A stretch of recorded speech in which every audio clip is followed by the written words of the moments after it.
We just had the coolest announcement a few minutes ago. Yes, we did. Fast Jack is going to be driving for John Force again next year. RPM Advocates. We are a channel that's horse powered by hospitality.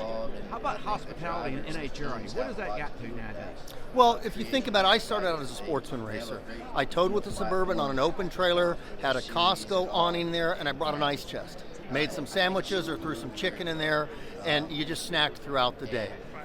Fast forward 20 years, driving for Don Schumacher Racing, full hospitality, the crew gets fed, and they even entertain some of the fans and sponsors in there. And then with John Force, our hospitality is very targeted towards the sponsors and their customers. So we've turned it from a necessity, you got to feed people, right?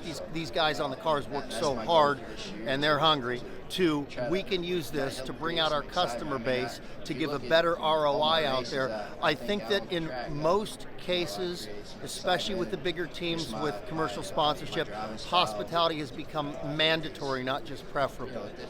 And we're still talking about ham sandwiches and hot dogs, hamburgers? Boy, has it evolved. I mean, it has gone from, well, you can still get hot dogs if you want a quick bite to eat and grab a hot dog and a Coke, all the way down to, I mean, saying it's a gourmet meal is not a big overstatement there. The fans can come in, and when I say fans, I'm talking about if you've got a customer that's been the best of the year, you reward them with a couple of tickets. Now, either they come in or they can give them to a family member, and they have an experience of a lifetime. Not only do they come out and get overwhelmed by the fumes and the sounds and the sights and the sounds of drag racing, but they get to sit down, take a breath in the shade, gain their composure, feed themselves, then start all over again.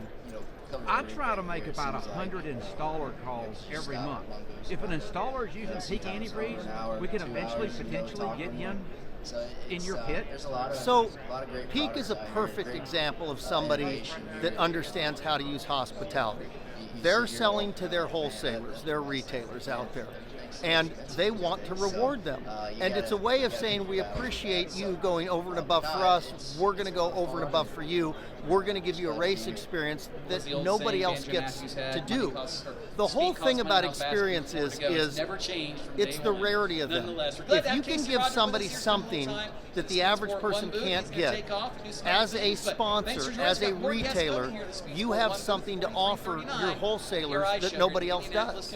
Fantastic. I know you're fixing to go on the Speed Sport stage.